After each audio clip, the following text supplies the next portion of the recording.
Bienvenue sur cette vidéo tuto où on va regarder un petit peu les balises meta title de votre site internet. Les balises meta title, qu'est-ce que c'est? C'est souvent appelé aussi la balise titre. C'est la balise qui va s'afficher en bleu dans les résultats de Google. Donc c'est une balise qui va être extrêmement importante, on va le voir ensemble, et on va surtout regarder comment l'optimiser derrière. Donc, ce qu'il faut comprendre, c'est que cette balise-là, c'est la balise la plus importante de votre page. Vous devez y consacrer du temps, vous devez y faire très attention parce qu'elle a beaucoup d'intérêt et elle a beaucoup de puissance en SEO. Donc c'est vraiment le critère numéro 1 d'optimisation sur votre page. C'est également la première interaction avec votre site, c'est-à-dire que c'est à partir de là que les utilisateurs prendront le choix de cliquer sur votre résultat ou au contraire d'aller voir ailleurs. Donc il faut que cette balise les attire, il faut qu'elle attire l'œil, il faut qu'elle attire le regard, il faut qu'elle attire le clic. Donc on va regarder un petit peu comment faire plaisir aux moteurs de recherche et faire plaisir aux humains pour qu'ils aient envie de cliquer sur votre résultat. C'est donc une balise qui va être extrêmement importante parce qu'elle va aussi considérer que si on clique sur votre résultat, c'est qu'il est intéressant, c'est qu'il attire l'œil. Donc les conséquences de ça, c'est-à-dire un bon taux de clic sur votre résultat, ce sera des choses qui vous aideront en SEO. Donc il va y avoir des facteurs actifs et des facteurs passifs à l'amélioration de votre balise meta title. Et le dernier point, c'est que c'est donc une balise qui va aider les moteurs de recherche à savoir de quoi parle votre page et les utilisateurs à se dire c'est exactement la page sur laquelle je voulais arriver. Donc, pour optimiser sa balise meta title, ce qu'il faut comprendre, c'est en tout premier que cette balise doit faire entre 30 et 60 caractères idéalement. En dessous de 30, ça fait une balise très courte, qui n'est pas forcément très lisible, très interactive et qui surtout n'est pas assez descriptive. Si vous voyez juste contact dans un résultat sur Google, vous n'aurez pas envie de cliquer dessus. Vous ne savez pas sur quel site vous allez arriver, ni ce qu'il propose. Au contraire, si vous avez une balise qui est trop longue, qui fait plus de 60 caractères, à ce moment-là, cette balise risque d'être tronquée quand elle s'affichera sur Google, ce qui est vraiment dommage aussi, parce qu'on ne pourra pas faire afficher tout ce que l'on veut. Donc entre 30 et 60 caractères, on peut dépasser un tout petit peu des 60. L'important, c'est que ça continue bien à s'afficher sur les moteurs de recherche. Donc ça, faites-y très attention, ça comprend les espaces, ça comprend tous les caractères, ça comprend éventuellement les mots-clés que vous voulez mettre, donc c'est vraiment, ça va très très vite de faire tenir 60 caractères. Ensuite, ce qu'il faut comprendre, c'est que cette balise-là doit absolument avoir des mots-clés. L'intérêt qu'elle a en SEO, c'est qu'en fait, elle permet que les mots-clés que vous mettez à l'intérieur soient lus par Google, soient pris en compte lors de la note de votre page, lors du positionnement de votre page. Donc plus vous aurez de mots-clés, plus vous aurez du champ lexical, plus cette balise sera riche d'informations qui valent le coup, et plus elle pourra aider les moteurs de recherche à vous positionner. Le fait d'avoir des mots-clés aide aussi vos utilisateurs. Parce que si je cherche un certain produit et que je ne le vois pas dans votre balise de meta title, je n'aurai pas forcément envie de cliquer chez vous. Par contre, si votre concurrent qui est juste en dessous me met bien le nom du produit avec des caractéristiques, j'aurai plus envie de cliquer chez lui. Le nom de votre marque n'est pas forcément utile. Ici, dans l'exemple, Sarenza a décidé de mettre son nom de marque, grand bien leur face, mais c'est vrai que quand on n'est pas une marque reconnue nationalement, on a souvent tendance à se dire je préfère réutiliser ces caractères-là pour mettre des mots-clés plutôt que ma marque. C'est vrai que très souvent les gens cherchent un produit mais ne cherchent pas forcément une marque précise. Donc on va ici chercher à utiliser plus les caractères qu'on a à notre disposition, les 60 caractères qu'on a à notre disposition, pour mettre plus des mots-clés et des arguments que le nom de sa marque. C'est pour ça que le fait de savoir sur quoi on va cliquer est très important. C'est un critère qui est également très important parce que je veux savoir sur quoi je vais cliquer. Est-ce que vous êtes une boutique en ligne, comme dans l'exemple où on voit livraison gratuite? Est-ce que vous êtes un site d'information? Est-ce que vous êtes un blog? Est-ce que vous êtes un site qui allait me donner une définition? En fonction de ma recherche, si j'ai tapé un mot-clé, moi seul sais si je cherche une définition ou à acheter le produit.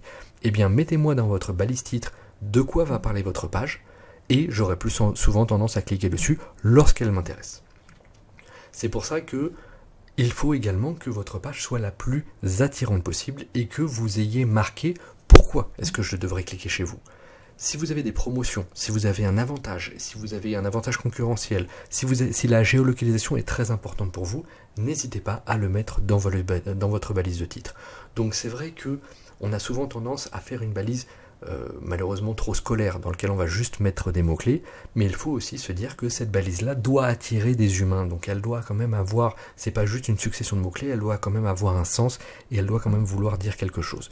Par contre, si vous êtes le seul en France à proposer quelque chose, si vous êtes le seul à proposer un service, n'hésitez pas à le mettre en avant. Si vous êtes bien moins cher que tout le monde, n'hésitez pas à le mettre en avant. Si vous êtes à une certaine géolocalisation et que les gens doivent venir dans votre boutique ou votre établissement, n'hésitez pas à le mettre en avant. Donc il faut trouver à chaque fois le bon argument qui va vous sortir de la concurrence, qui va vous permettre de vous dire, oui, effectivement, je me démarque de ma concurrence grâce à ma balise MetaTitle. Et ensuite, vu qu'on ne sait pas forcément ce qui va fonctionner, on va tester plusieurs combinaisons. On va tester des mots-clés, on va tester une combinaison de champs lexical, on va tester de savoir si c'est plutôt tel argument ou tel argument qui va fonctionner. N'hésitez pas à tester, n'hésitez pas à regarder ce qui fonctionne, et avec ça, on va pouvoir regarder les informations de la Google Search Console, on va pouvoir regarder les informations des différents systèmes de positionnement pour voir si ça plaît aux moteurs de recherche et ça plaît aux humains. La dernière chose, c'est que cette balise-là, c'est une balise sur laquelle on doit passer du temps. Donc, vous n'allez passer du temps que sur les pages que vous souhaitez optimiser en SEO. Ça, c'est quelque chose qui est extrêmement important, que je vous conseille de mettre, sur lequel vous devez faire très attention. C'est qu'en fait, on ne travaille pas toutes les pages de son site internet. En revanche, on va passer beaucoup de temps sur les pages sur lesquelles on veut avoir un meilleur positionnement SEO. Donc ça veut dire que si vous avez 30 pages, 50 pages de votre site que vous souhaitez améliorer sur des mots-clés, on va travailler les balises title de ces 50 pages. Si vous ne travaillez pas à la fin de l'année, vous n'avez pas travaillé votre balise de contact, votre page de contact, votre page de mention légale ou certaines pages de votre blog qui ne sont pas très importantes, c'est pas forcément très grave en SEO. Dans les avantages d'une balise title optimisée, pourquoi est-ce qu'on le fait? Quels sont les avantages et les bénéfices que l'on en retire? Il faut comprendre tout d'abord que ça va nous permettre d'avoir un meilleur positionnement sur Google. Le but du SEO, c'est de travailler notre page pour qu'elle se positionne au mieux sur Google. Donc le fait d'avoir mis des bons mots-clés et d'avoir mis uniquement le mot-clé qui nous intéresse dans notre balise MetaTitle nous permet très souvent d'améliorer notre positionnement sur les moteurs de recherche. Le fait d'avoir fait une balise qui va en plus être attirante, qui va avoir des arguments, qui va plaire aux humains qui vont cliquer chez vous, ça va vous permettre d'augmenter le taux de clic sur votre résultat. Donc ça veut dire que Google vous positionne à un certain endroit. Il va vous mettre par exemple deuxième et il va attendre de votre site internet qu'il ait un certain taux de clic, mettons 10%.